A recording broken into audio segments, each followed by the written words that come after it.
There are 4 of us, 5 of us. Glenn, can you hear me? Yes, I can. What happened last time? Oh, last time. Oh, well, let's see. We had a very long struggle with puzzles. Yeah. Most of them were pretty interesting. Mr. Skull grew up during our passing of time. It was very memorable as he and his dad had their strifes. In the end, we did succeed in getting the egg, even though we each had our personal conflict. Let's see. Once we exited, we also had a conflict with Patrick, who, depending on viewpoint, was trying to do the right thing. In the end, he was left behind. We were summoned back into the court, and I believe it wasn't Ed Rufus, it was Ulysses trying to stall for time as he looked for their contact, if I remember right. And I believe that's where we left off. Yeah, I agree. There are a couple things. First of all, of importance to both Ed Rufus and then Ken, the player. Of course, where we're at right now, lots of weird stuff going on in our usual format because we're right in between a whole bunch of stuff, and there are different characters in different places and all kinds of weird stuff. So, for Ken, you are currently controlling Mr. Skull. But as soon as you, hypothetically, if you choose to go back to the ship, if you don't go back to the ship, then something else could happen, which we'll talk about, assuming you even get that option. But you know that you have this pool of characters, right? So if you make it back to the ship, then you can simply start playing whatever your other character was that you were leveling. Okay. Is Mr. Skull an exact copy of Ed Rufus, or were there some unintended quirks or differences? So there's an important difference, and so what happened was, I don't know if you saw this, but of importance to Ed Rufus spent most of the time during the remainder of the adventure parenting Mr. Skull, as he would make these leaps forward in time in every new chamber that he went to. And so he went through like a toddler phase and a child phase and teenage phase, and eventually by the end bonded with you, and like everything came back together, and he defended you with his life and everything in the final battle with mirror versions of yourself. But he's younger. Yeah, so that's important. So you're saying 2 kidneys in the liver? That sounds good. Yeah, let's keep him around for sure. Right. Yes. As long as you can feed him some space octopus, you get another blade. Obviously, Ken, whatever you want to do with him, if you fade him to the background, to add to the weirdness, as soon as you know what, we'll just get to that weirdness when we get there, if we get there. There's a lot going on. Yeah. Also, Mr. Skull was very, how should I say? the name kills me. Yeah, Patrick was his hero actually. His mentor. Yeah. For some reason. Oh, that's messed. That is totally messed up. Well, Patrick kind of sacrificed himself, like in one of the puzzle, Like, so he was like cool guy at the end of the day, Yeah, nice. Okay, so cool. We're just gonna hop back in at that point, and then just a bunch of stuff's gonna happen as we go. All right. We start back in the Court of Chaos, where the Lords of Chaos have demanded the egg, and Uellis has delayed and insulted them. And the tatterdemillion has come forward and said, I don't think you understand who you're speaking to. And he's still grinning, the little boy figure. And yokeless just opposes the gods of chaos themselves and holds up the egg and taunts them to their face before their throne and says, I just simply don't, I think you need to come get the egg because I don't know who to give it to. And a legion of demons appear at the feet of their thrones, all in different the demonic Lord Newell has these hulking brutes with armor plates and flesh popping out with gore-stained bandages, and Clarvgarok, the Eye, has these ogre-sized beings that are just masses of eyes that come out, and just all kinds of demons that are coming out before the foot of the throne. And that's where you are right now.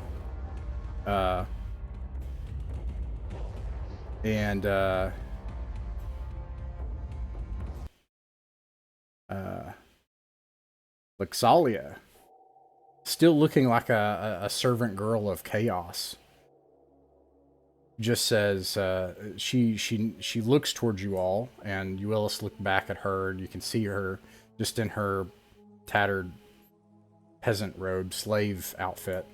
But as this happens, she rushes forward, gaining the eyes and attention of the Chaos Lords and demons.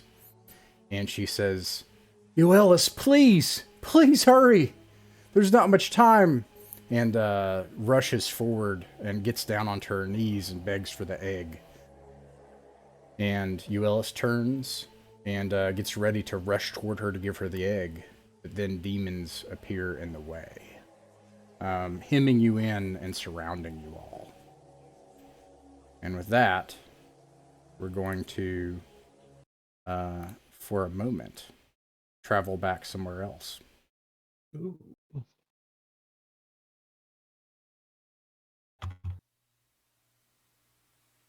Yeah, you can see Patrick just lying on a grass, like sipping some tea or something like that, and in his mind wishing all of you good luck. I'm joking again. Let's see here. Patrick.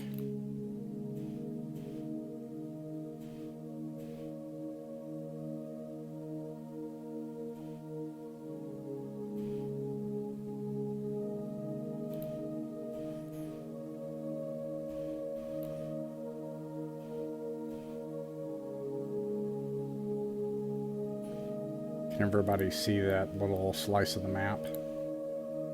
Yeah. Yeah. There is one thing we are missing, actually, music. Usually, there was very good music here, but there is music, it just might be delayed. It might take a good 30 or 45 seconds to show up. I'm actually hearing music, so... Yeah, it takes a bit. You do? It takes a minute. Or you could reload it, and sometimes it'll load. Sometimes it gets hung. I don't know why. Interesting. But meanwhile, in some other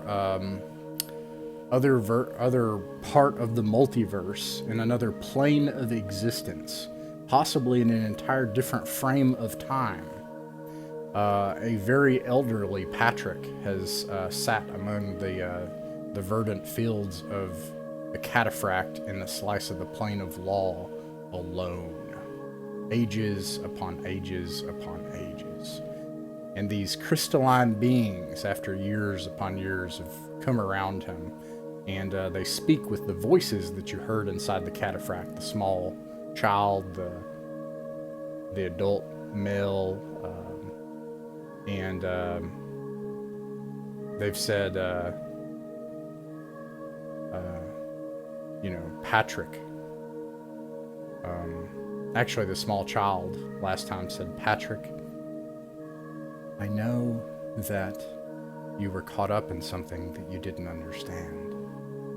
It wasn't your fault. You showed there in the room, in the test, that your heart could be pure.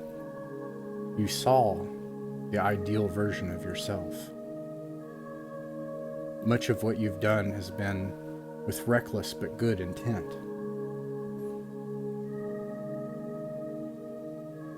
Well, I tried to do my best. It's not easy to live a life. You have to make choices. Sometimes they're good, sometimes they're not, but I tried always to do my best.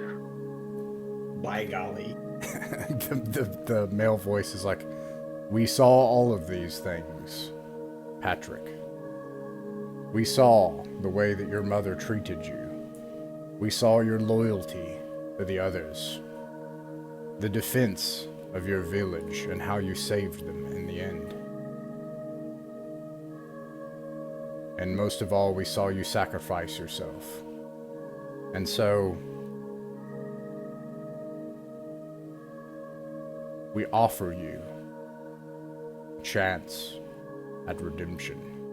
And the small child, more sympathetically, says, the voice coming from these crystalline giants, says,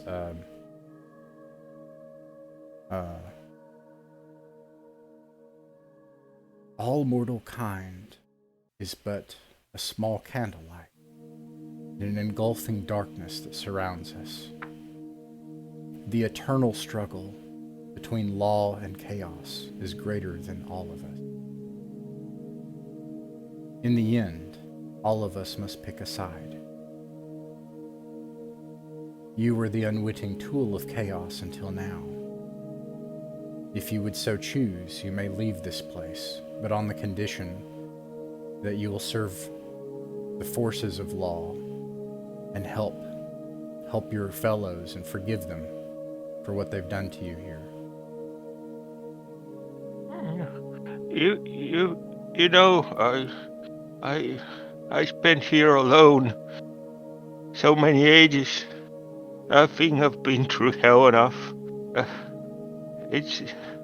I don't think that they were wrong.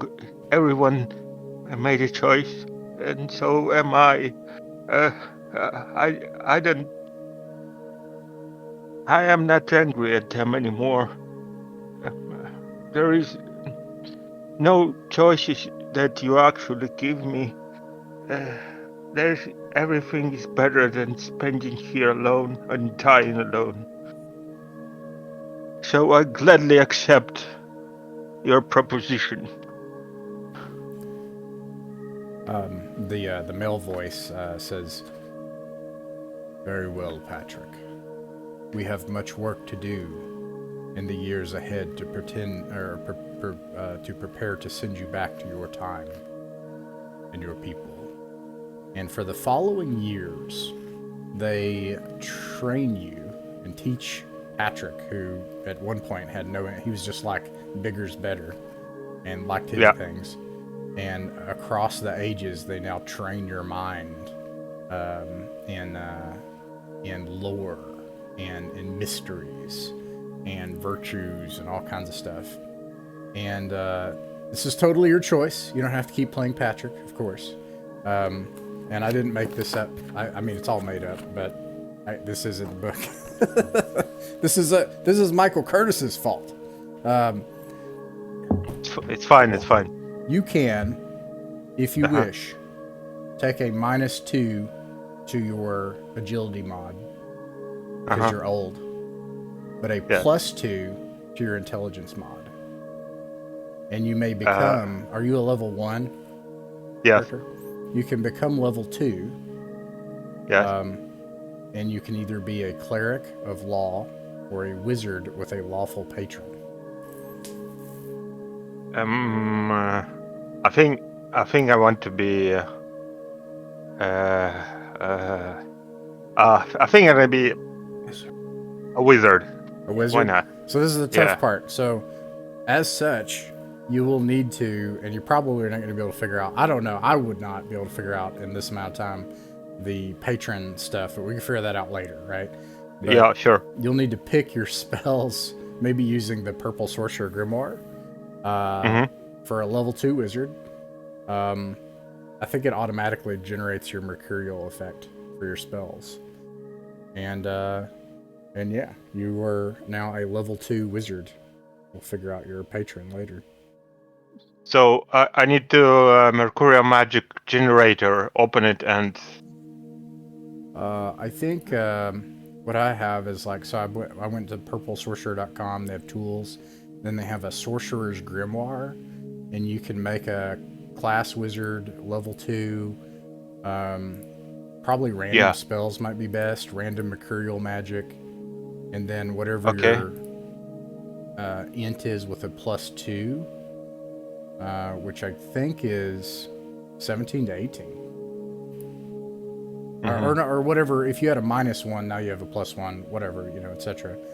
And then you get your luck back, whatever your luck was before, and then onto my spell book, and it should have everything you need. Or you could pick a patron like Logos, because I think the Logos is a crystal dragon, and probably makes sense given your connection to these crystal figures. But I don't know, as long as it's a lawful patron. Okay, I will have to think about it actually. Sure. Or you change it later. Yeah. Yeah. When it just gives me pages of the grimoire, and that's it. It doesn't like when I push it. Yeah, it should give you your spell and your spell charts and your mercurial effect each time you cast your spell. Right. Yeah. All right. So look, when I push the button now onto my spell book, it just gives me a. So does it generate something or not? Yeah, it should generate the number of spells for your level 2 wizard. It doesn't. Weird. It just gives me the pages of the spells, that's it. It doesn't generate anything when I push the button.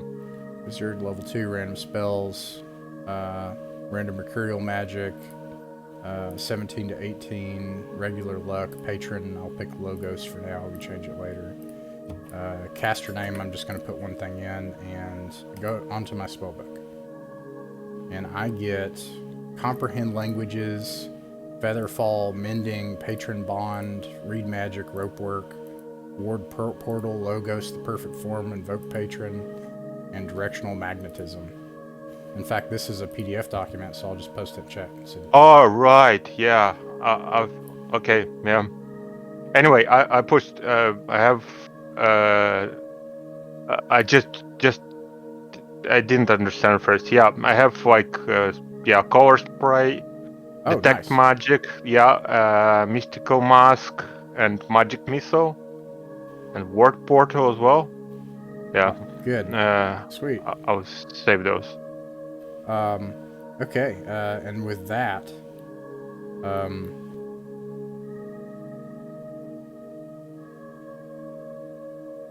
I think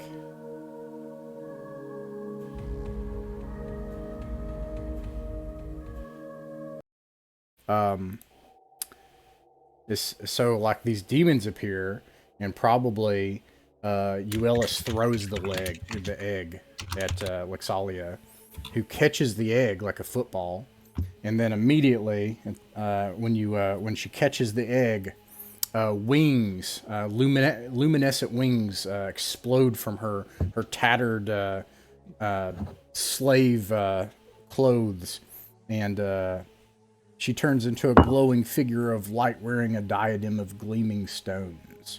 And you can hear the court behind her howl as this enemy agent has been a member of their court for so long. They all start to try to attack Lexalia, and Lexalia motions for you to join her and try to get past the demons. And then an old man appears in front of Lexalia in tattered robes of his own. And everybody can roll for initiative. And hold your number. If I remember correctly, Mr. Skull was just a flat +1. Yeah. Okay.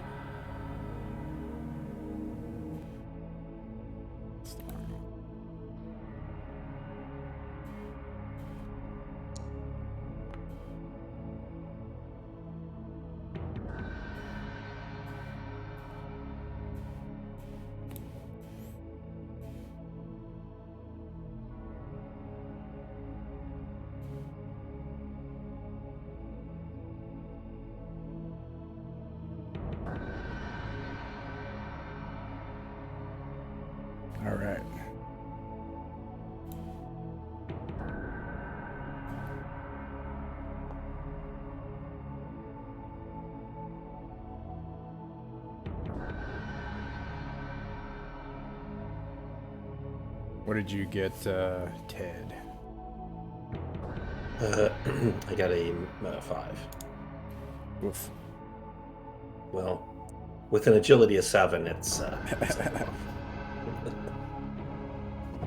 All right. Frick.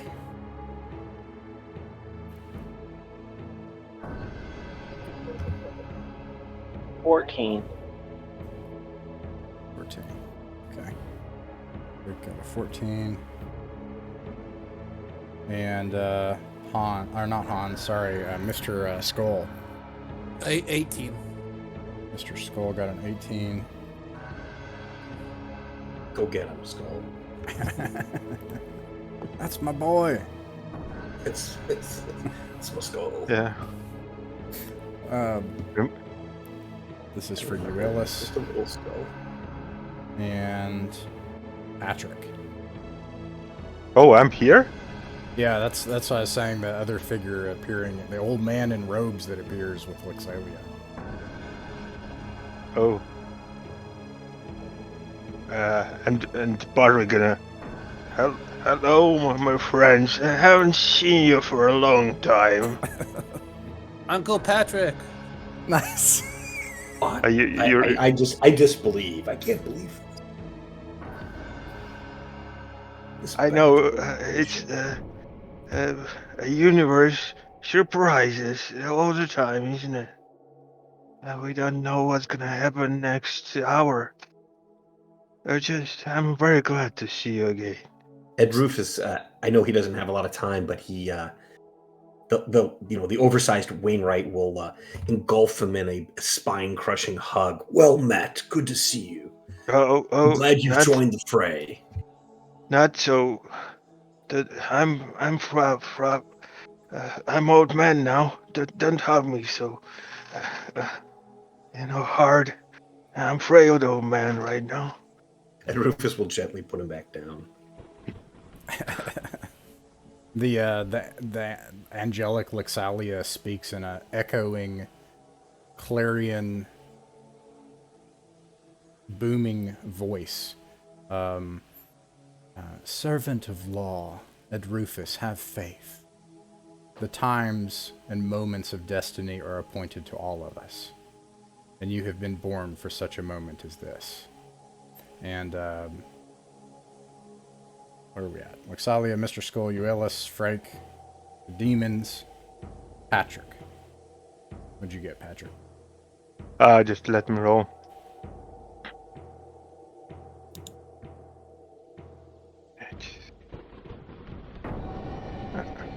I have +1 if something. Yeah, I still have +1 because I have agility 12. No. I shouldn't have +1. I don't know why I have +1. Yeah, the -2 is to your mod, so whatever your mod was before, you'll take a -2 to that. Oh, nice. Oh! Yeah. 20.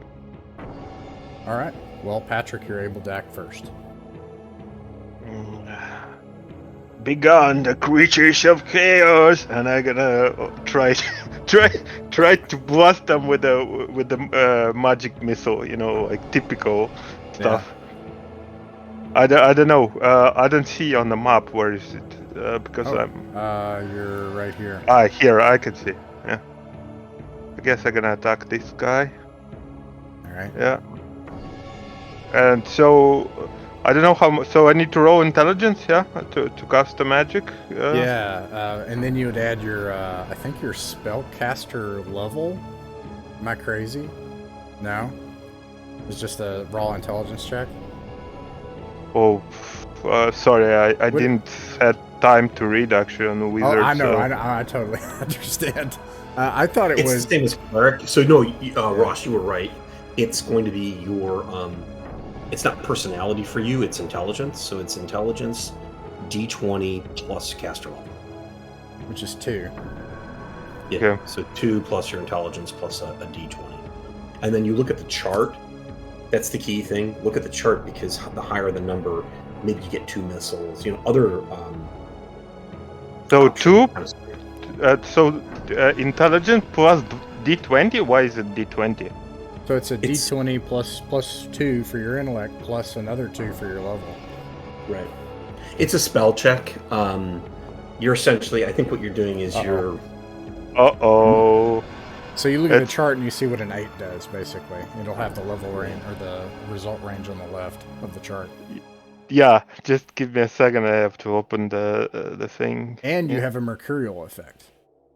Yep. Right. So magic missile. Okay.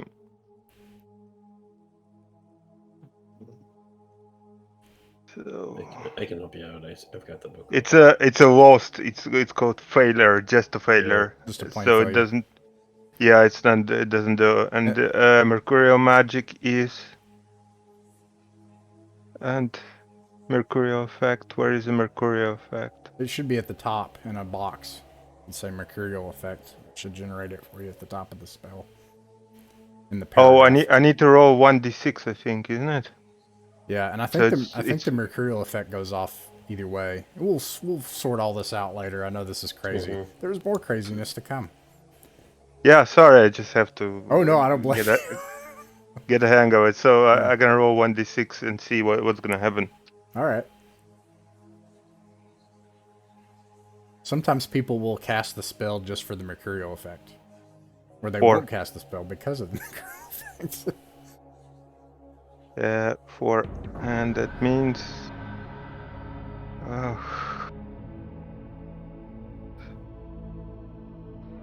Oh Jesus! Why I know did it's a do lot. it? Sorry, maybe somebody should continue while I just, Yeah, sure. Something's. You need to run a regression, see what it is. Lixalia is going to attempt to smite one of these demons, of course. Oh.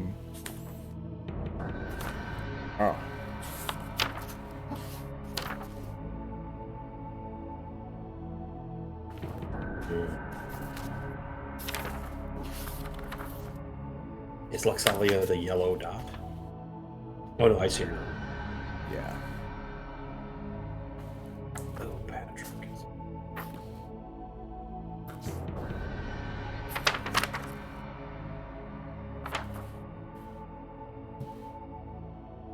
Here we go.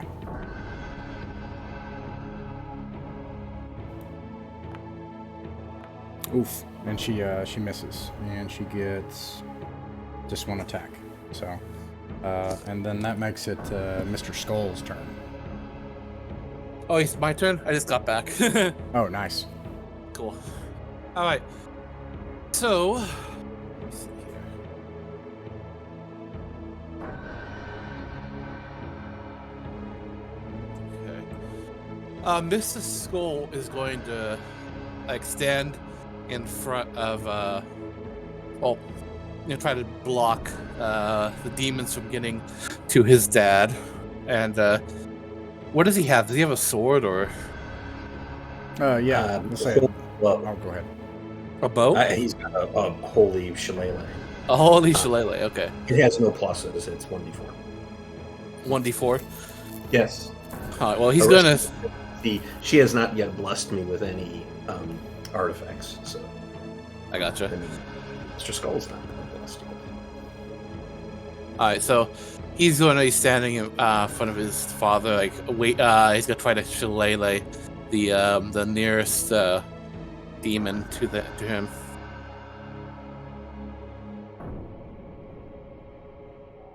Just a flat d20 on that. Mm-hmm. Okay. +1. Plus one for strength. He's got a +1 strength. Okay. Well, it's 5. So. All right. How about 6? No, I'm kidding. The next person is Yokeless, which he's going to use his weapon of law, which he has, ignoring these demons and coming over and trying to clear a path to Lixalia. Clearly, she seems to have some sort of plan, hopefully, to get everyone out. And he also misses. This is terrible. He should have cast a spell. We'll do it next time. And that makes it Freck's turn. Break. Excited to see everything that's going on. That Patrick wasn't left behind, even though he's now a very old man.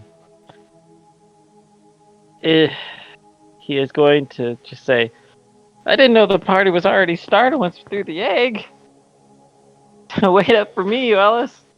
And he charges at the nearest demon that ULS passed. And regardless of whether his clothes sagged off or not, he's just going to go into a fury and try and stab the demon. This weird Gumby slender man, totters toward this demon to the south. Yeah, you can roll to hit. Yeah. 15. 15 hits. With 3 points of damage. 3 points. Okay.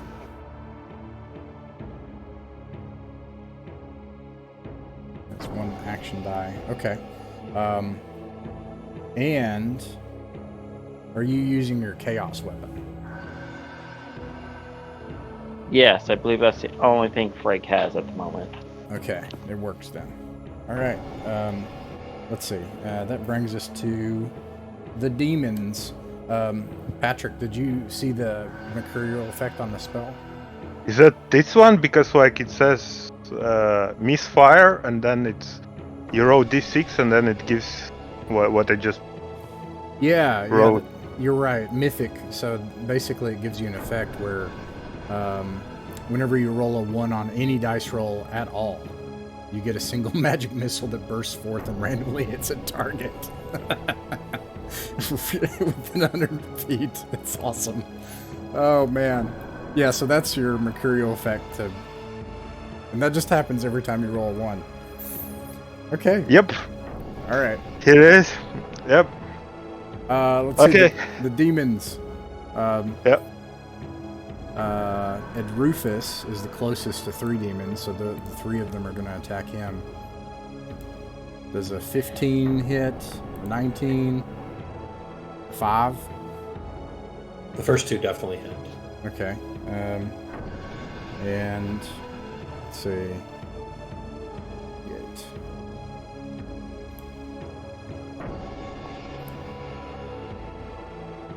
You take 8 points of damage. He is at -1. Does that mean no. I forget. Do we go to... There are no negative numbers, right? No, yeah, that's dead. He's dead. He perishes. Curse my shitty agility. My initiative yet again.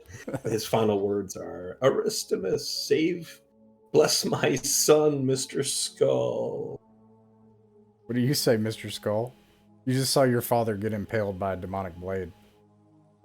He's gonna Actually, scream. 2. Technically 2, but who's counting? Yeah. He's gonna scream, no! I don't know why. You can use attenuated death scene. I look out. Do your father proud, Mr. Skull. It's like, wait a second, I thought you were dead already. I'm like, all gory. Just enough time for one more epithet. Let me. He's not quite. Remember, the treasure is, and then he dies. This one's gonna go to Mr. Skull and attack, but gets a nat 1, which is a fumble.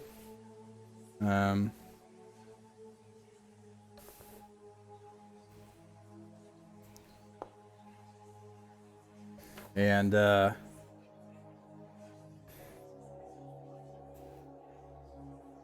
I think what happens probably is like you see your father die and this other demon comes to attack you, and you do that karate thing where you just make him fall into his own weight and slide across the floor in front of you. These 2 demons are going to rush forward and try to attack. Actually, this one's going to start eating at Rufus. Oof. And then this one's going to run forward and try to attack Little you, did you Ellis. know that I was full of the pox. Nice. These 2 are going to try to attack Lexalia, who seems like probably the greatest threat here. They both hit.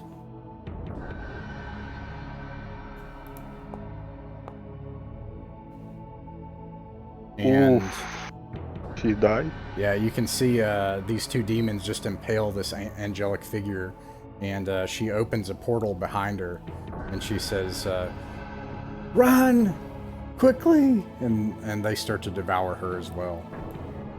And more of these demons start to show up in greater numbers, and some of the Chaos Lords begin to laugh.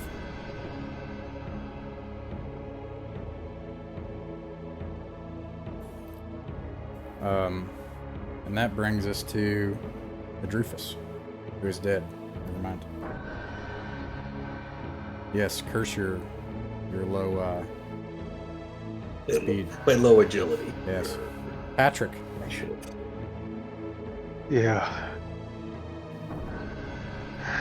You blasted demons. You're gonna suffer what you've done. And see my wrath. And I guess he's gonna try to like conjure another missile.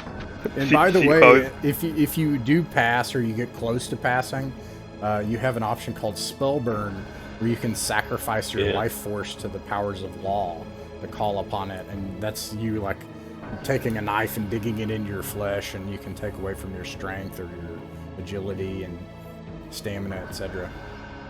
Mm-hmm. I know I don't think it's true for wizards, but if a cleric fails, they actually get a subsequent -1. Yeah. Yeah, I have I have 14 plus 2 plus 2. That means I fire it. Let me see how I fire it. Yeah, and you can, so for the Spellburn thing, you can power it up basically by sacrificing parts of yourself if you see results you like, basically, in further ranges. It has 1d4 plus caster level, so it's 1d4 plus 2, as I understand. Yeah. Yeah. Okay.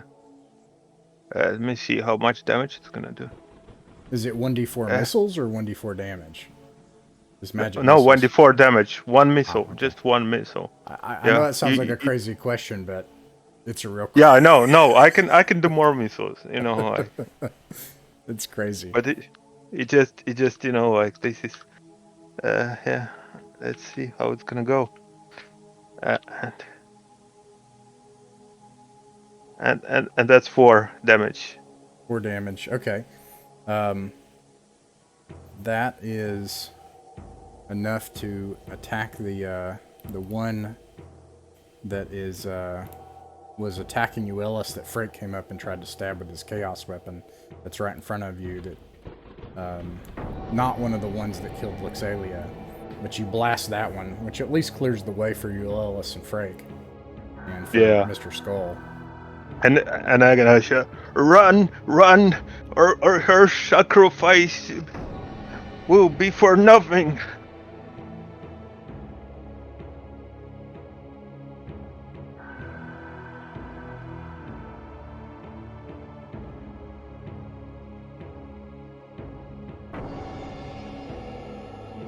All right. What is there?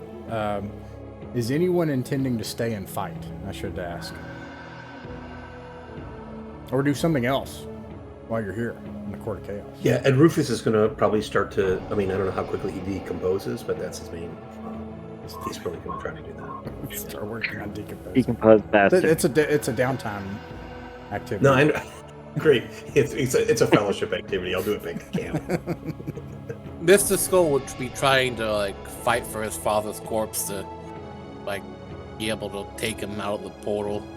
I'll reduce that to a check. So you can make an agility check to see if you can pull the remains that are not being devoured by this pile of demons from your father, and get it to the portal. Okay. If you succeed, then on a DC 12, then you get him. If you fail, then he gets ripped apart. Because he's got a +1 initiative, would it be like a +1 to the agility check? Yeah, D20 plus Okay. 1, yeah. Oh no. You get an arm. That's good enough. Yeah.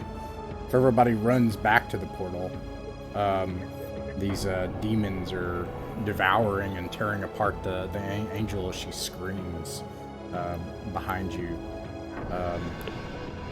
And I'm gonna get everybody together.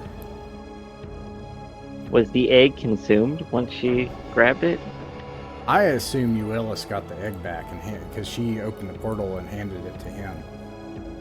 Okay. And going through the portal. Oh, go ahead. I was just saying, I think that's our main priority, is make sure the Chaos Lords don't even get that egg in the long run. But if we have it, I think everybody, if nobody else disagrees, I think we all run towards the portal. Oh yeah, we certainly run towards the portal. I mean, that's why Gandalf appeared. Yeah, with his father's arm in hand, he would be next thing would be try to make sure that I got it. His arm in hand. Okay, that's just duly noted. Little, I don't know what you're tracking, but well done. But he's now gonna try to make sure that you all, because I think that's what Ed Rufus would want, is to make sure that the egg is out. So he's gonna try to block off any demons from getting to you alls. If you're missing any luck, you can all take +1 luck for the battle. And then Mr. Skull, you can take +1 luck for that. And the portal takes you back to the foot of the cataphract where these crystalline beings are. And they float through the air towards you and kind of assemble in front of you in a group of 3, blinding lights appearing behind them.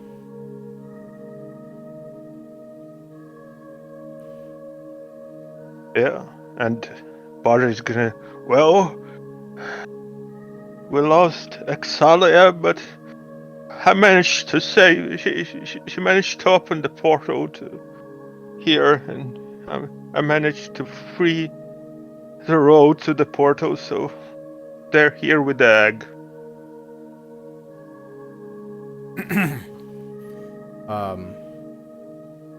Yokeless comes forward and he says, "How do I know that this is not some sort of trick? Why would we have been brought back here? Why would we have stolen the egg from this place and then taken it into the clutches of the enemy only to come back into the same place in which we got it?"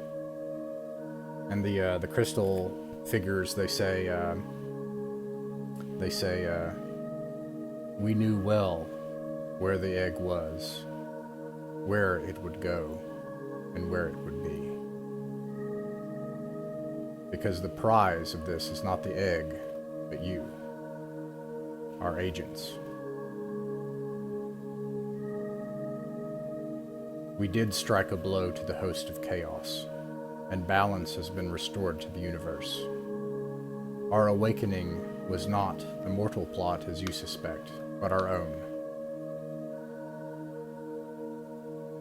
And the host of chaos will be stirred to action, and we will be ready."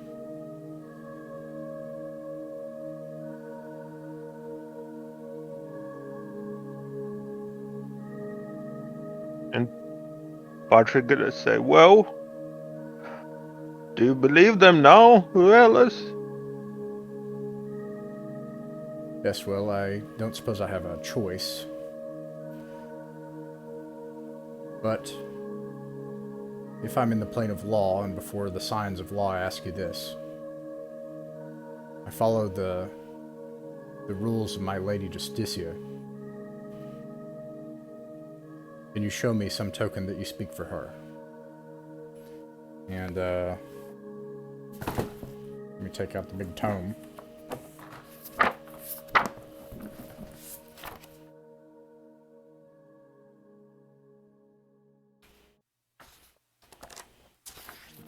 Where's the thing? Index in this thing. Here it is. Law. Deities. That's what I need. Nope. Maybe see. Law. Nope. 342.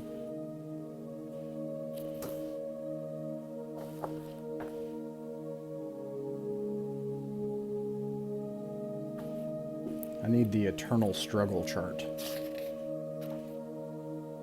guys know what page that's on?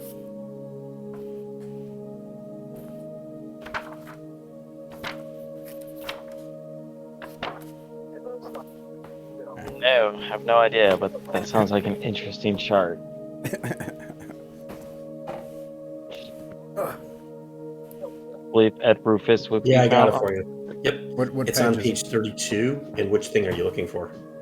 I need to Oh, you'll have find the it. information on Justicia. Yeah, Justicia is god of mercy and justice.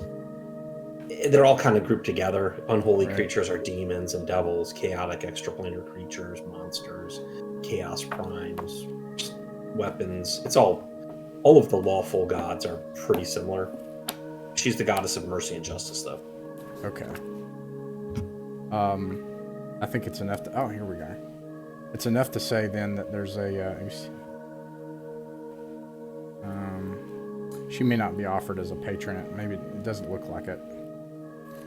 Okay.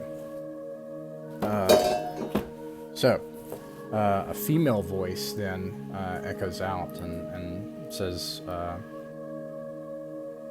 "My good and faithful servant Yokeless, I remember your past, how far you've come. All of you together. How you've adhered to my principles even when you were tested. Even when the easy path seemed expedient. Seemed as though it might help you, even protect your companions. But you adhered to virtue instead." And he's just like, probably, Yokeless is like, falls on his knees in supplication, hearing the true voice of his patron and deity. And the male voice of the Scions says, "We offer you all a blessing. If you'll continue to work in our service against the agents of chaos,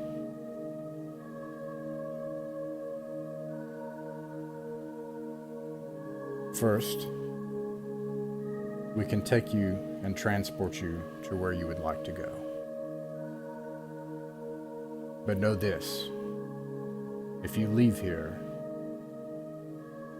under our service, the forces of chaos will find you, and your battle is only just beginning."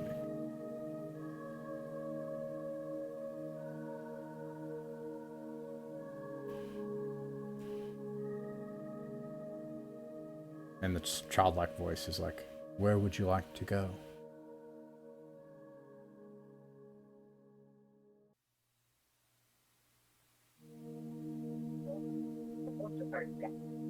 Greg steps up and he says, "Well, even throughout all of this, we've been a fight for our lives, so why not add a few Chaos Lords to the mix? I think we can all agree that we want to go back to our ship to be with the rest of our friends and neighbors before this adventure had occurred." Not only will the male voice says this, not only will we send you back to your ship, but we can speed it on its way. What is your destination? I believe, if I remember correctly, we were trying to go back home, but I'm not sure if you want to go back home. You have a freedom now to choose.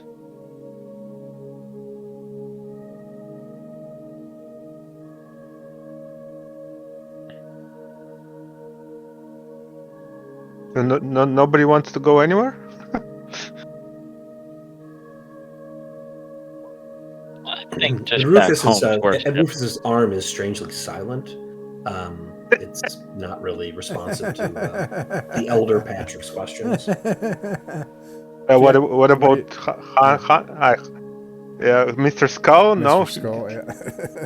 yeah, does want to. Well, I guess it's all too freak, you know. Like, where do you want to go? Mrs. Gold's been through a lot. He's kind of speechless right now. He's not sure. He's still processing his life. Yeah. Shall we go on some kind of other adventure, or shall we go back home to the family? But though I'm not sure there is anything waiting for me at my home. Nobody will recognize me. Frank turns to Patrick and says, "Well, even though appears you've been gone for ages, to us you've only been gone a few minutes. Everybody's gonna remember you. Calm down." Well,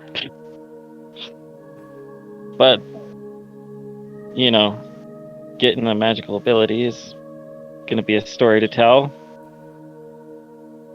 I think the best thing we can do is go back to our ship, continue our search for home, and if we encounter more adventure, we encounter more, but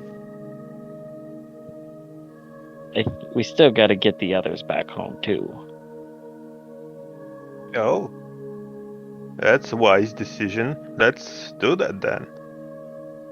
The Scion of Law, the male voice, says, very well. We will send you back to Aearth, your home. And adventures I think you will find there. And so, present your weapons, and we will bless them. Was my weapon already blessed? Like I had the Chaos Spear, or is it changed now? How should we deal with that thing? Because I had a Chaos Spear. Right. Yeah, you have a Chaos weapon. Yeah. Yeah. So can it be like a low weapon now or something? Yeah. They if you present the weapons, they're offering to bless them and change them. Yeah, I'll present. Well, I got that from Chaos Lords, so might as well change it as I'm on the other side.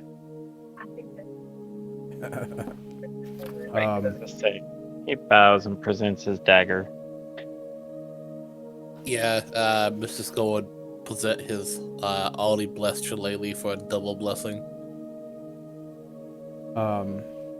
You realize it's only narratively blessed, not actually like meta blessed. Just so we're clear again. Fair enough. I mean, that's probably Mr. Skull knows where he's. One might even argue triply blessed, Yeah. since his father, blessed you on the way out. So you're pretty unstoppable. He's racking up the blessings. So you may have two weapons? No?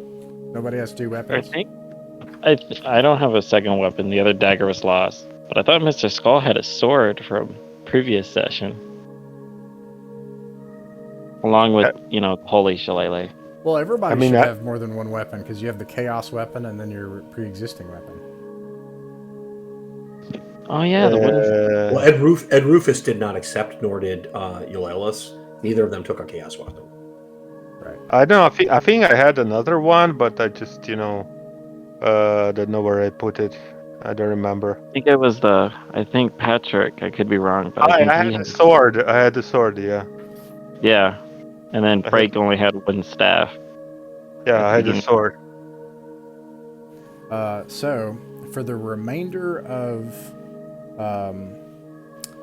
just this session, we can work this out later, but if we're going to build magic weapons, there's an entire gigantic section on how to do, which we'll talk about later.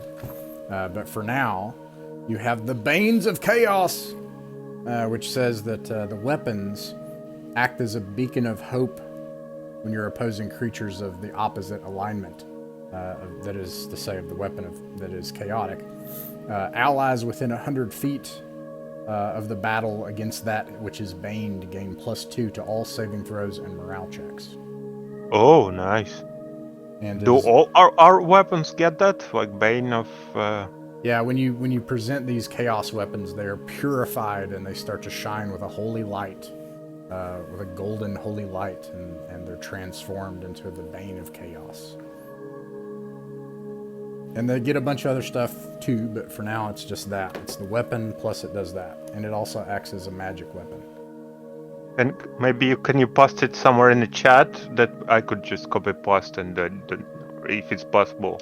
Yeah. Or We'll definitely figure it out. I don't know if that part's copyrighted, but either way, we'll work together. If it is, and have fun making some magic weapons later. But for now, they have that Bane of Chaos feature.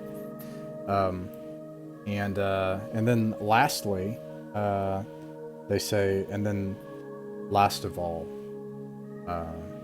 in honor of the memory of our servant Lexalia, which suffered for eons under the lash of chaos, we offer you her spirit energy if you'll take it. And we will grant you a blessing by her own spirit. And this will give anyone who agrees to this arrangement, you can take Lexalia as your patron bond as a wizard, if you choose. And +2 luck to anyone who's lawful, and +1 luck to your big luck number to anyone else. Mm-hmm.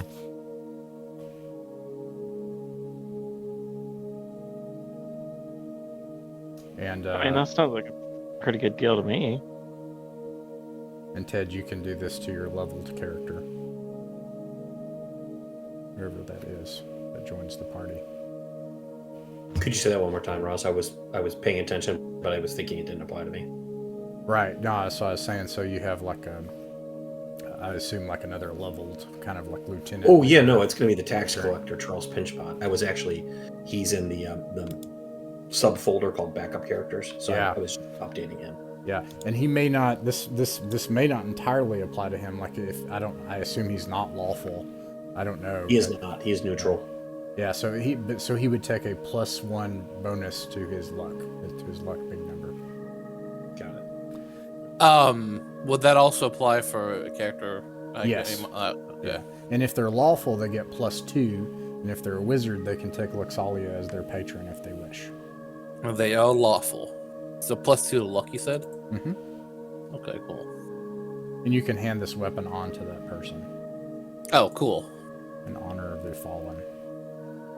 Well, then, in that case, he's gonna ask to see if he can get his shillelagh become a spear. Yeah, all right, it does. And that's what I was saying about mundane weapons. This way, you can pass on the weapon. Okay, and with that, they say the masculine voice says, "You have many challenges ahead of you. The forces of chaos will not stop until you are destroyed. But have faith. Stand fast. Do not yield against chaos in the darkness." And you start to like dematerialize, unless there's anything else that you want to do for the Scions of Law. Okay.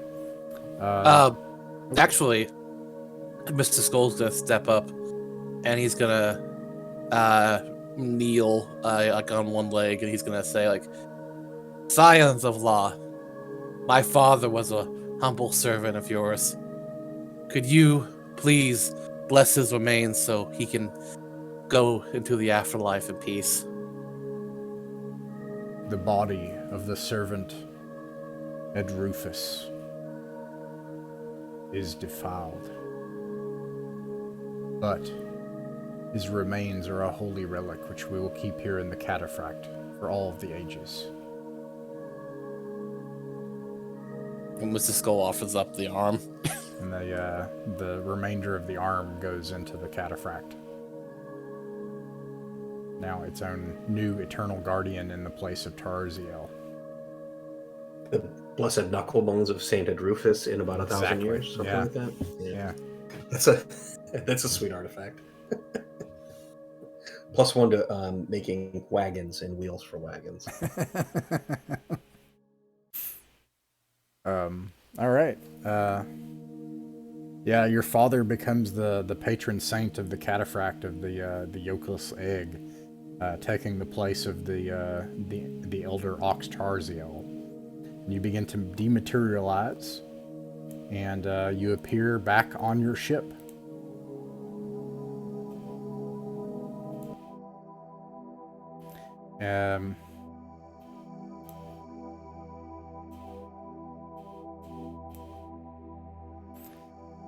And all of those people that were waiting on the ship that were swallowed by this chaos ship, the Dreadnought, are around you. And you have all your people back. And they come up to you like, what happened? And they ask about Ed Rufus. They ask about Hans, and what do you all do? I mean, if no one else disagrees, we can give them the exaggerated tale of what happened. How Ed Rufus died a valiant hero, taking down hundreds of chaos demons, and Hans at his side. Never explained why Frake is a Spider-Man, and Who is this old man that you've picked up? exactly. And the Charles naked Pinspot will be Skull. like, I don't know about this. It seems unwarranted. I mean, if we got a roll to persuade him, that'd be one thing. No, he's just kind of like curious, like, who's this old man we've picked up? Is he any good? What's his, what is this? It's me. Haven't you forgotten already? Me? It's Patrick. That's impossible. When Patrick left, he was a hale young man and had his whole life in front of you. You've got 2 feet in the grave, maybe even an arm and an elbow. I mean, this is insane. I don't believe it. Charles is pure neutral in the sense that he's a complete skeptic. He's like, I don't believe any of this stuff. Not that it's mine to decide, of course. Probably a lot of the other stellar sailors, star sailors, I don't know, are also like expressing some murmurings, some of which are actually kind of a bit maybe sympathetic toward chaos. But yeah. Well, you should just look at my face a little bit closer. Maybe you'll recognize my features. Nice. It's the same man you once fought beside. Charles will pinch his nose. I don't want to look at your features or even smell you. You're disgusting. Not that, no offense, of course. Oh, if I were my old self, I would take that spear and shove it to your ass, but I will not do it anymore. If you were your old self, you could probably finish a sentence in under 5 minutes. You can't. And he'll do like a little jig, kind of taunting him, like, you're too slow. I will leave the fools to their own devices. That's awesome. Patrick just like daughters off. Okay, so Charles is a what of neutrality? He is a warrior, so I think that makes him first. He's a wilding, so that's a first level warrior. Neutrality, all right. And then what's his AC? I actually put it in the. If you look at, I'll tell you right now. He doesn't have any armor or anything, so he's a 10. Yeah, okay, and then. And if you want to, eventually I'll shoot you a picture. Sure. And if you want to move him from backup character up to meet, I updated backup character. Oh, okay. Well, I'll do that right now. That doesn't take but a second. And then, let's see, from backup character, I'm moving up Charles the Pinch Pocket. And I'm moving down Ed Rufus to and sadly blessed memory. I'm gonna have like a separate one for like law and chaos. I have like blessed memory, and then have like the noble fallen, those who have truly broken the bonds or something for chaos. I don't know. Let's see. Charles. Okay, and then who do you have, Ken? I'm playing my warrior, also Latro. Latro, nice. Oh yeah, Latro. Oh man. And what is his alignment in the cosmic lawful struggle? Law. Oh wow. Okay, so yeah, he has his weapon of law. That's not to say that Charles can't wield the lawful weapon that was brought back, to be clear. But the weapon will have its own intentions. We'll talk about that later. What is Latro's AC? 12, because he's got a shield and okay, agility. So for yokeless, Patrick, and Frake, because you survived, those characters will automatically go to level 2. So just bam, you're level 2. And you don't have to figure all that out right now. You maybe want to roll your hit die, right, and add that. I don't know. But we don't have to figure out the rest of the features They're probably not that hard to figure out except maybe, Patrick. And I'm not going to figure out Ellis's spell stuff right now. For the rest of you, unfortunately, we're kind of between sessions, but I guarantee, so our Latro and Charles, are they level 1? Yes. Yeah. Okay. Remember how we could only we had those excess points we couldn't keep adding. And so that's what we're going to do. So everybody else is going to have so the thing is, if you survive, the benefit to surviving is you have more excess points that you can spread over more people, right? But there's no way you can operate you can operate Charles and Latro right now as level 2. There's no way that you won't get enough points to do that, at least. Unless you want to. I'm not worried about it, Ross. I mean, we'll do the bookkeeping. There's a chance. With my current record, Charles may not make it past the next 10 minutes. So I'm not going to worry too much about that. I'm saying you can at least take the hit die. So that if something hits you for in that case, I will take it. Yeah, if something hits you for 6 hit points or whatever, no, you're not dead.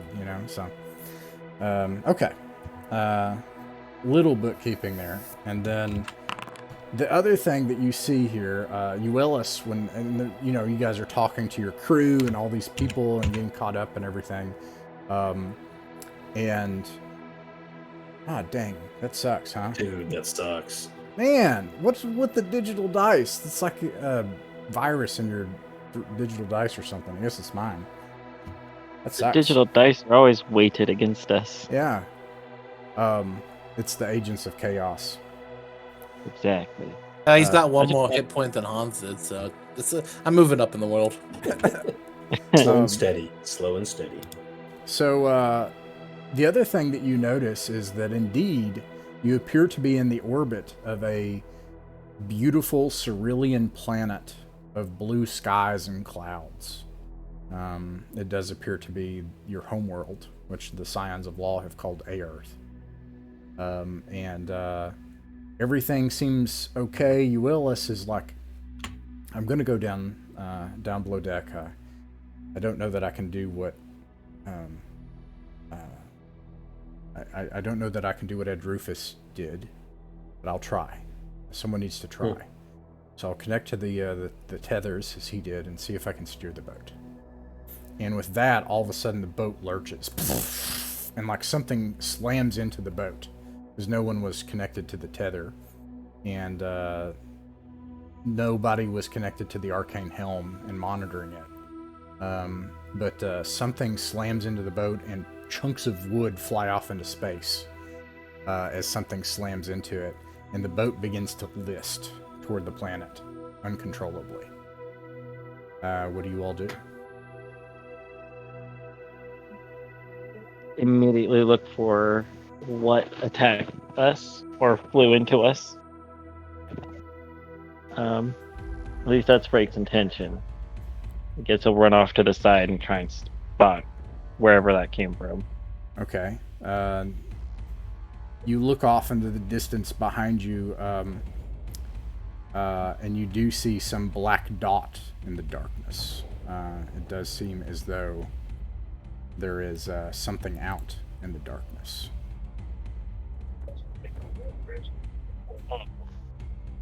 Charles has a spyglass, so he'll, it may be battered or whatever, and maybe a lens is slightly cracked, but he's going to put it to his eye as I'm assuming Frake points out the potential danger.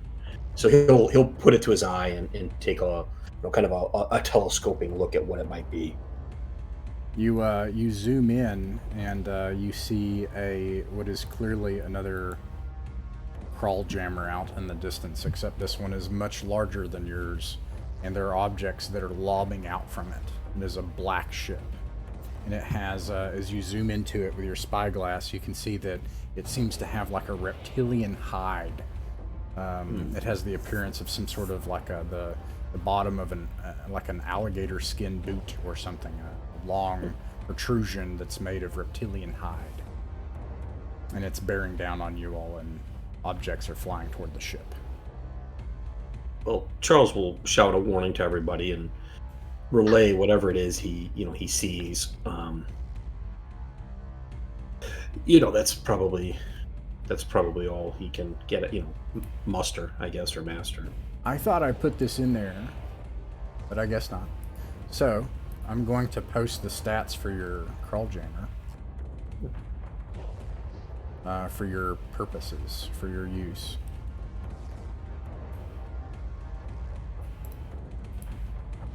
I will post them in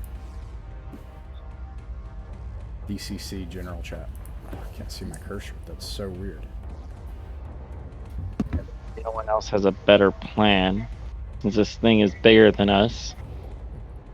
Freight could try and steer the ship, since, our only pilot came demon food and then a saint. Well, Latro would be running towards the ballistas that we have and to, fire back. All right. Charles is going to look for a bit of rope that's tethered to a mast or something and wrap it around his waist in case we list or whatever. He wants to at least be able to stay on the boat. So in other words, he's somewhat selfish and he's looking out for his own hide first. All right. I have the ship critical and fumbles up. Ship combat in Crawljammer is extremely simple. It treats it as another character. And I have their ship up. So the first thing we do is you can roll for initiative, which it would be whoever's at the arcane helm. So you have two places in the crew. You have the person that actually has the rudder, which is like the tethers that connect into a spellcaster, and they're able to control the direction of the ship and also propel it through space. And then you have the arcane helm that's kind of like the bridge, which is up at the top, and that will have these holographic displays, which unfortunately you all have not quite deciphered yet and don't even know how they work. But and then you could, you can also literally see the thing coming towards you, right? So who goes toward the arcane helm? That's my question. Maybe I should go because I'm more wise now, Okay. older. All right. So yeah, in fact, I'll say you can use your intellect even. yeah. And you can take the helm, and you can use it. Do an intellect check to try to interpret it, the symbols on it, and you can also roll for initiative and use your intellect modifier. Okay. So Quick question: Don't you have decipher languages? The magic? No. Oh, I thought you had decipher languages. I think My I bad. said that. That would be cool though. That's a neat idea, but Yeah. I generated one, and read it out. Okay. No. Sorry about that. No, I didn't generate it, but I got pretty nifty stuff. Yeah. So yeah, I guess Patrick is gonna be like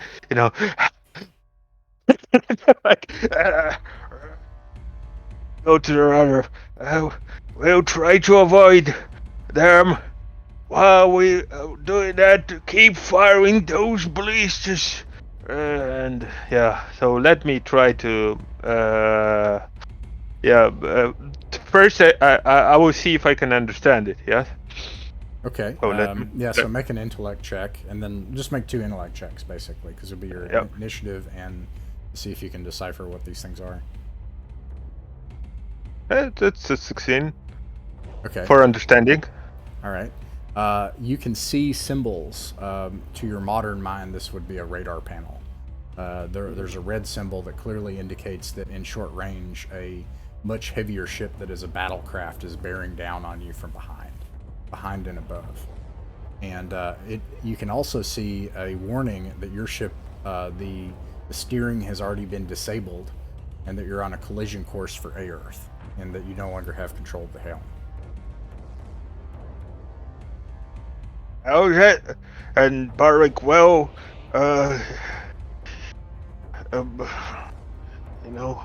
blast my chaos. Sorry, not chaos. Blast my lawful ash. I think we're gonna crash. Well, there's no avoiding it. But I will try to, and I cannot control it whatsoever. Yeah, that's it. Yeah, the only thing that you all could do is you could try to just jump off. You could try to see if it gets close enough, you could try to board. You can still fire. You're not sure what would happen if you fired your stuff, but you could try to do that. But as far as actually controlling the direction of the ship, it's just listing into the planet uncontrollably. Yeah. Well, we're gonna die if we're not gonna jump off the ship, so... And, yeah, Correct me if I'm wrong, but we might die if we do jump off the ship. You're probably going to die if you jump off the ship. Like, that's almost... Charles is kind of like, so, I'm not strong at math, I'm only a tax collector, but that pretty much equals 1. That is 100% we're gonna die. Who voted this guy in charge? Well, young man, there is another ship that's coming for us, Young man, we were the same age like 28 hours ago. What are you talking about? He still can't get his head around the fact that it's Patrick. It's just, the ship starts to kind of tumble like this way through space, and the opposite ship and the planet starts to rotate in your view. You don't have respect for the elder. Anyway, what I was trying to say is that we can jump onto other ship. That would be a possibility. Charles, that's what I was trying to convey. Charles will slap his longsword and say, "Now you're talking business. Let's go." So anyway, let me roll for initiative then. Yeah.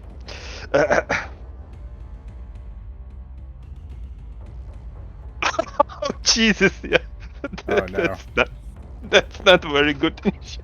The ship. Oh, hey. Well, 3 plus 5 is 8. So you got a... What did you get on your D20? A 2 plus 2 is 4. Okay. It's going to maintain distance, so it wouldn't be physically possible to jump over the ship. And at range, it's going to fire its ballista at you.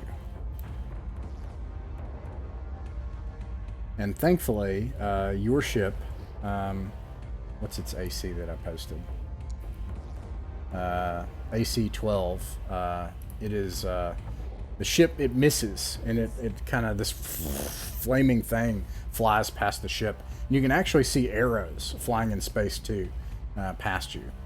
And weirdly, they don't arc at all. They just like travel in straight lines. But you can see these arrows flying past you. And it's your turn. As the planet grows bigger and bigger and keeps tumbling and circling, and the planet just grows larger and larger, you start to see clouds. So, yeah. I'm gonna yell to Latro, hey. I saw rope to one of these javelins you're shooting. I was thinking the same thing, Charles. I've got a bit of rope, it's tied around his waist, and he ties it to the the javelin, and he doesn't realize that he's actually tied the rope that's attached to his waist to the javelin. How far is the approximately the other crawl jammer?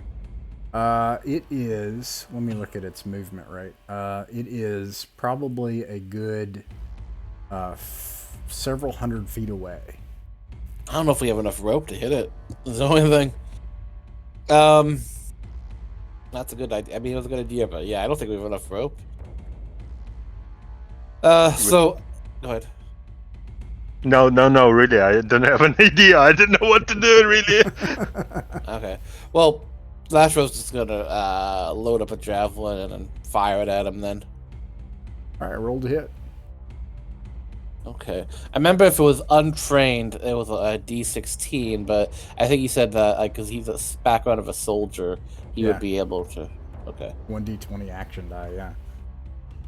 Cool. Oh, nice. You hit. All right.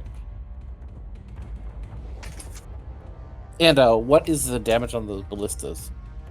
A ballista does 1d8 plus 2. I got kicked out. Give me a second here.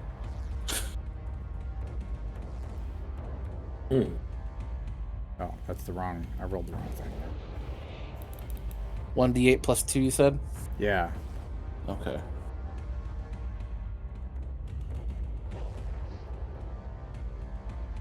Oh. Why is it not rolling for me now? I know why. I brain dead for a second here.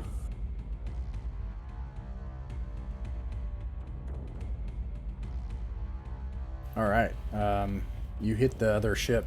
You can actually see part of its leathery hide split open, and you can see black reptilian blood float out from the ship off in the distance. Lateral, I thought, ha! You don't like being shot back, do you? Is the idea that the ship is bleeding, or merely that there's somebody in the ship that's bleeding, or can we not tell? Well, you're not sure, but looking at it, it's either something really big that's in the ship that got hit, or the ship itself. Okay. Yeah. I guess Charles will pull out his spyglass again and try to zero in on the wound on the side of the ship. Can he get a better feel for it? Yeah, you look at it, and you look at the sides, and it's peeled back like a fleshy, membranous wound. It does look like the ship itself. Okay. He'll point that out to his allies. Any thoughts about what reptiles hate? Space reptiles, but reptiles nonetheless. Fire? Cold? Space lizards? I don't know. Maybe space eagles? Yeah, space eagles. Space eagles, indeed. Anybody got some of those on them? Space eagles? Anybody got any I on better that, be careful Patrick? asking that in this game, because somebody may actually have space eagles or something. Stat block somewhere. When you were off in the, plane of law, did you make any friends with space eagles? Well, Patrick's our Gandalf, so he might. He might. Sorry, I was just eating the bull for most of the time that I killed and found some water there somewhere. No eagles there. I was mostly alone. It was very sad, actually. He starts drifting off into a whole thing about how sad he was for so long. As the ship, as the planet down below you spinning, and the ship's turning, and wood's flying off from the ship, and things are flying past you and everything.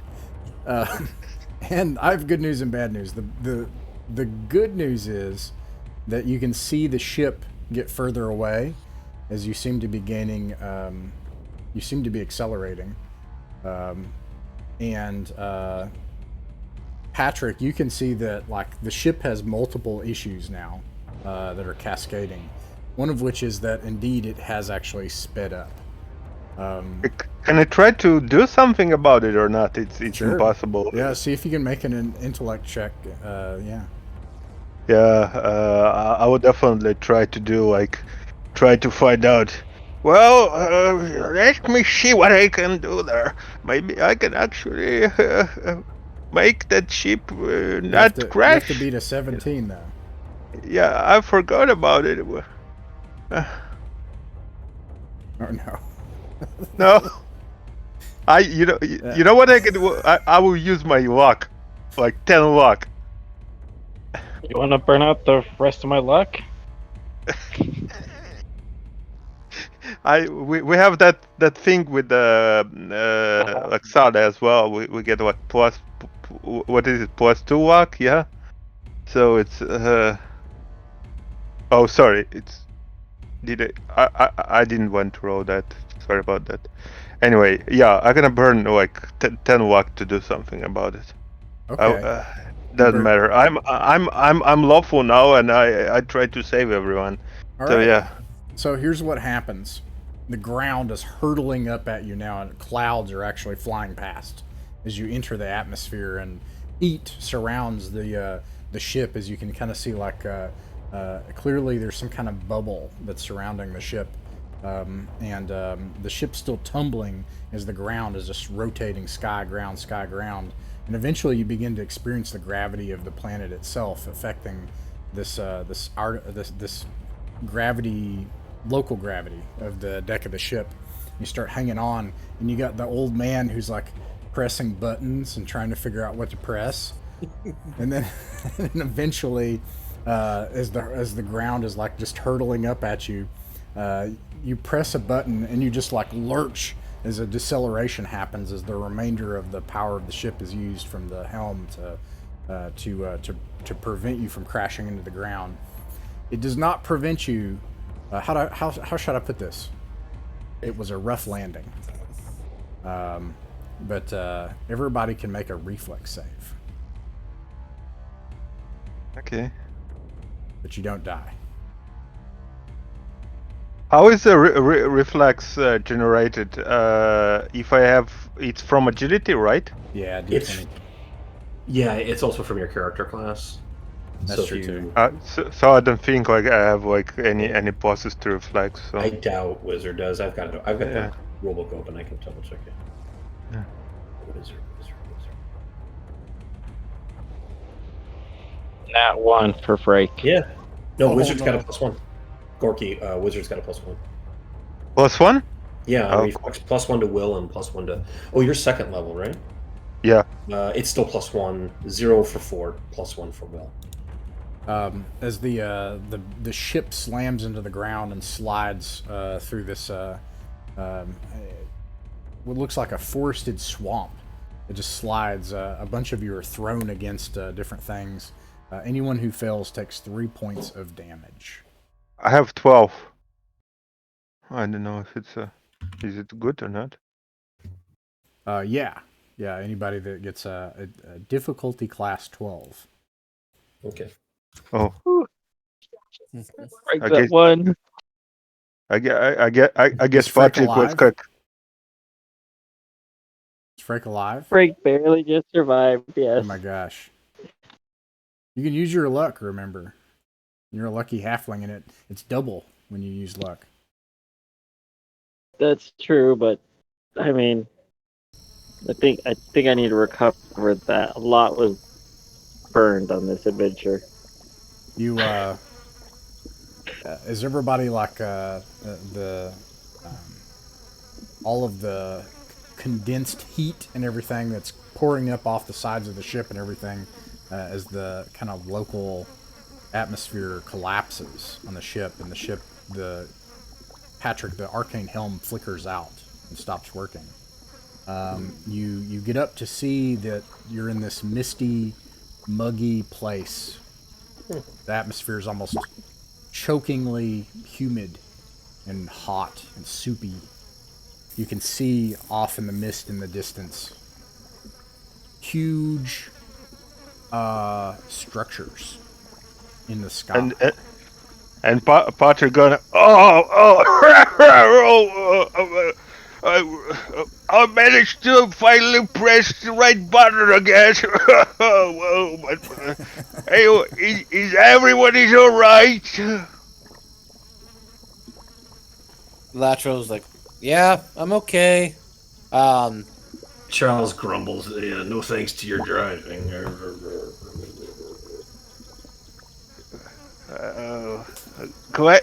You have to be grateful that you're at least alive, young man.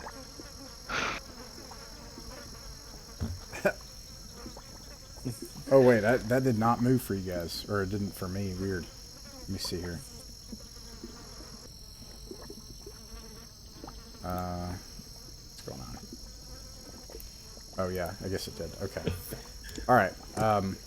Yeah. So, anyways, you see that. The other things that you see, other than these big structures, the nearest structure you can see towering into the sky is some weird. It looks like a partial appendage of a lizard-like finger, except like dozens of feet tall and leaning over, sticking up somewhere ahead. And there's a beam of light shooting up out of it into the sky, like some reptilian finger shooting a laser beam up into the sky. And then nearby, you hear the clatter of a village. There are people nearby. in a village.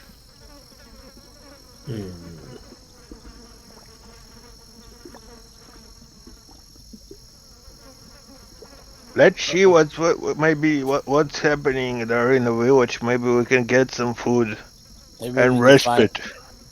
shipwright. I don't know. I don't know if we want to write off our ship already. You never gave her a name, did we? No. Well. Charles says, far be it from me to doubt other creatures, but maybe we should scout ahead as opposed to just announcing our presence. Although he, jams a thumb over his shoulder towards the ship, they may already know we're here. I mean, that was like, why should we be all sneaky about it? We've got good intentions. I suggest we, trust the world and. Latro, I don't question your intentions at all. I question theirs. Certainly, you've been around the block enough to know that, not everybody is as lawful as you and me, obviously. I'm sure we can arrange peaceful negotiations with them.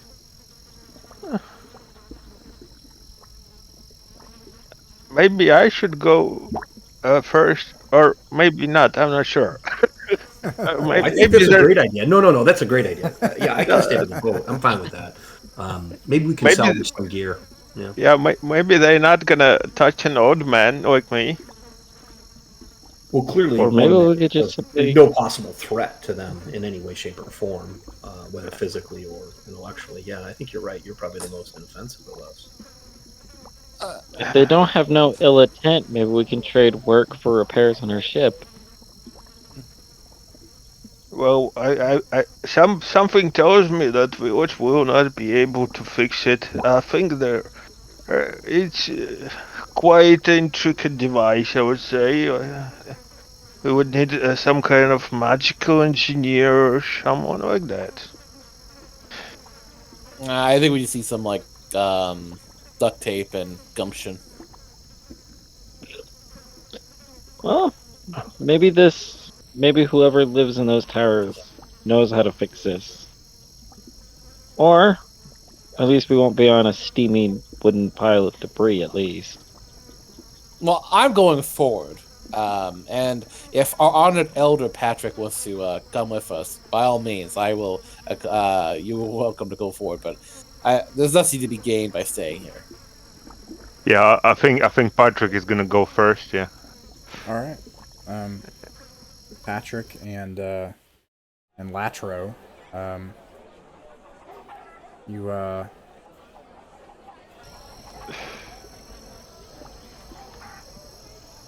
you find a very even by your own eyes and by the experience of your own village, what would clearly be a very primitive place, a primitive village.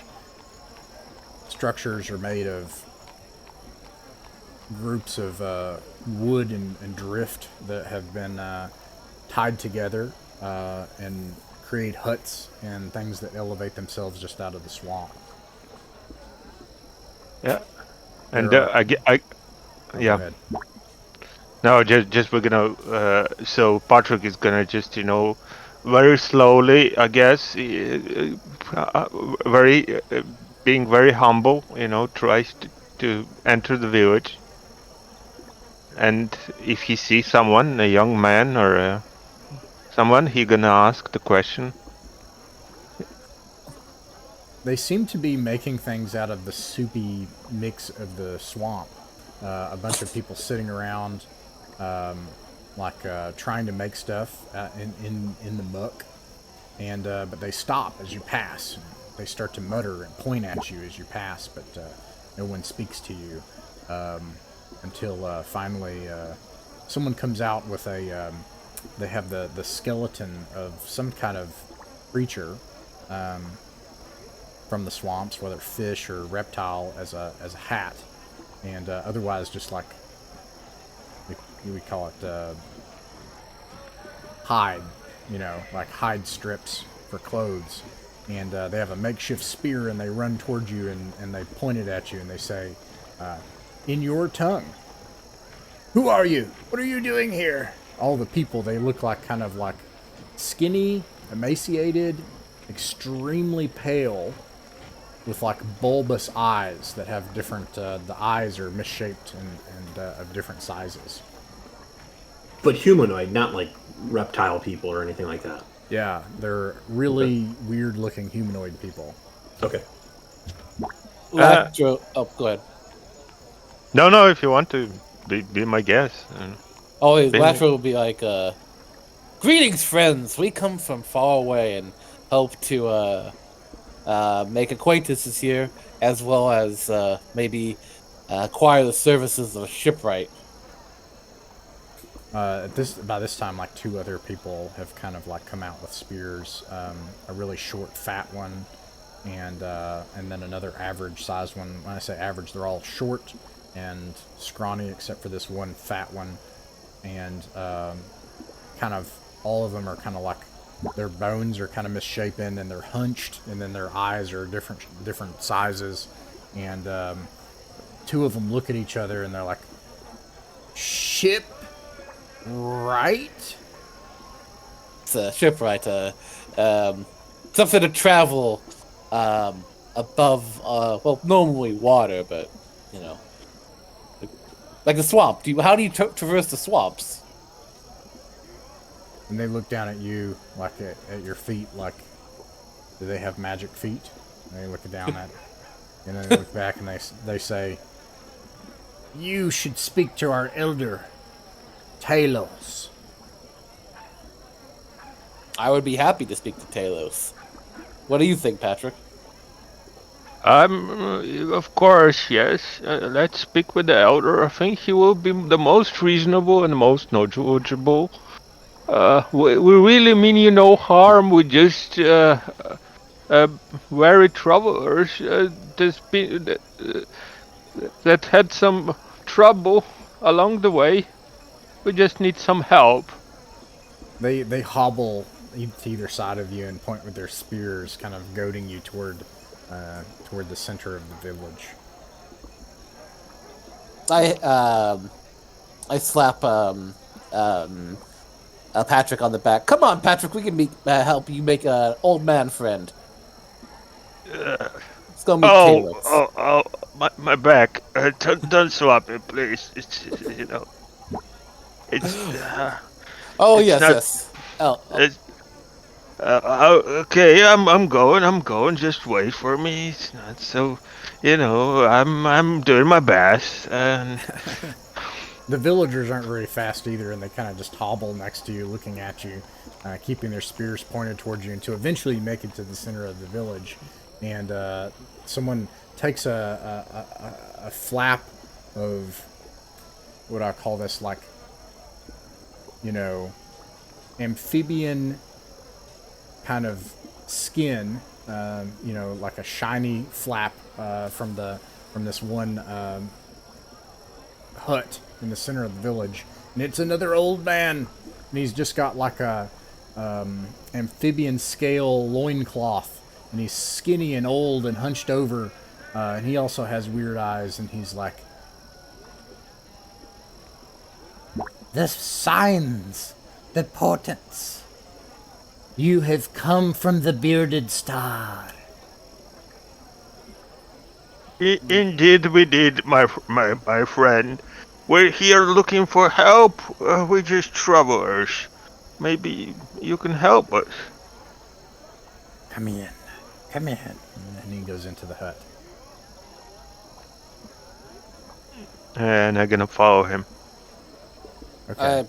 I'll follow along as well if I'm invited.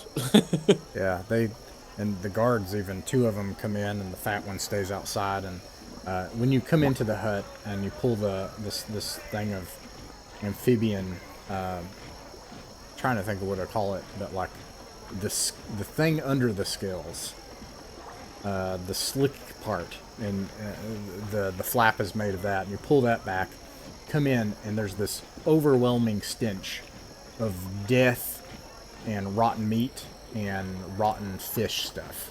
and it just like it just smacks you in the nose, like in eyes, and it makes your eyes water as you come in here.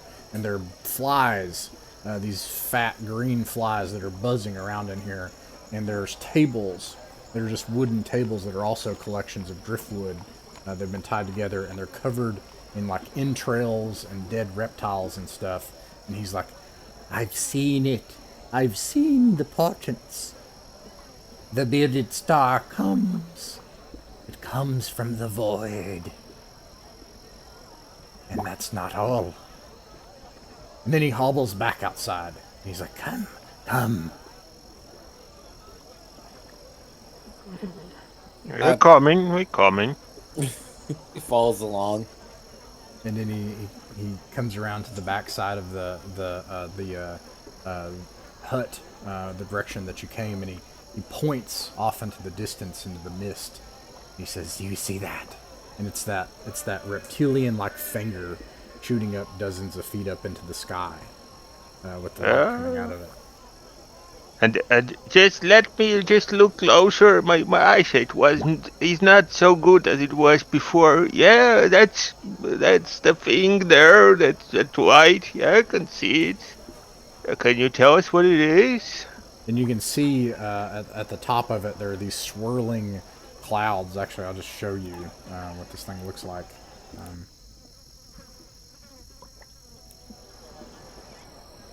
You can see that thing off in the distance, and there are these swirling clouds up above it, and then there's this searing ray that's shooting up out of the top of it into the sky, parting the cloud cover like a burning blade, straight up.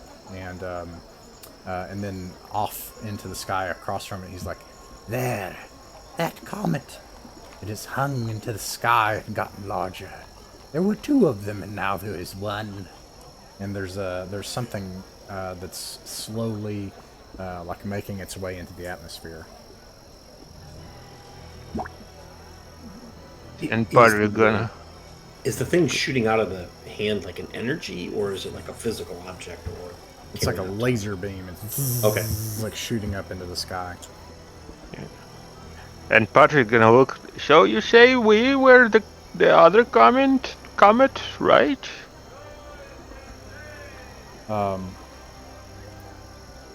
In our ancient folk tales, the bearded comet, the star that falls and comes again, we called Sarbak. And this tower, it was not there a week ago. Ah, you build fast then. None of our hands have touched that wicked thing. Well, whoever did it, they do some fine work in some quick time. Around that tower at its base has appeared a dark lake that was also not there. Oh, man. We had woodcutters out in the swamps, gathering reed and pole. But they fled as the burning rays erupted from that wicked finger.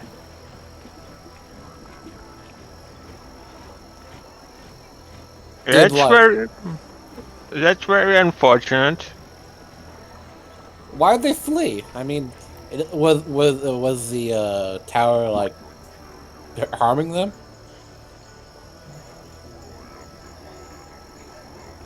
He looks at you like, that thing can only be evil and doom.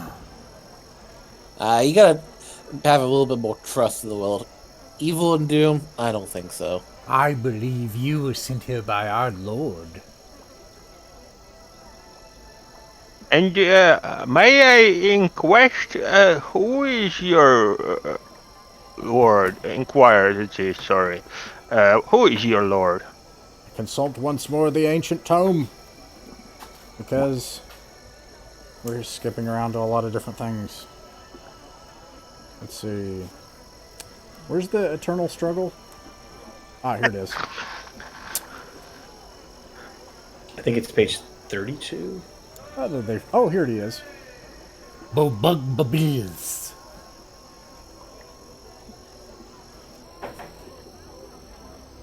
Bugbabeels? Bugbabeels. Bugbabeels. And as Sorry, you say it, like Buck. you say it back and forth, everyone in the village goes Bugbabeels. And probably gonna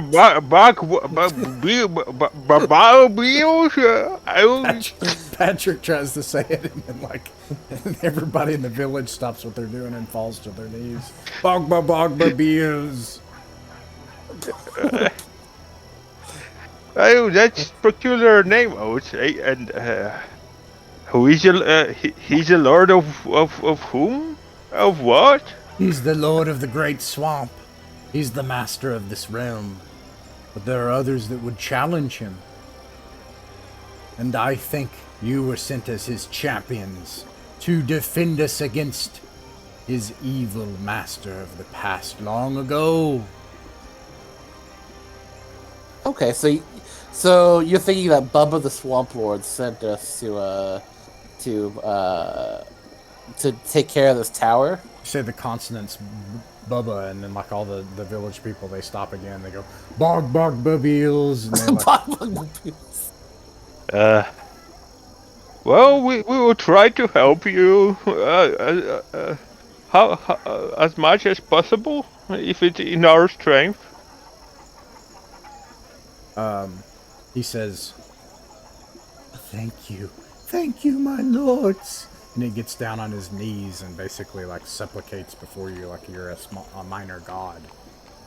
I pat him on the head. No need for that. No need. He tries to, this gross hand like that's misshapen and mutated tries to grab you, Patrick, and you're like, no need, nope. And that's where we're gonna stop for now, at least for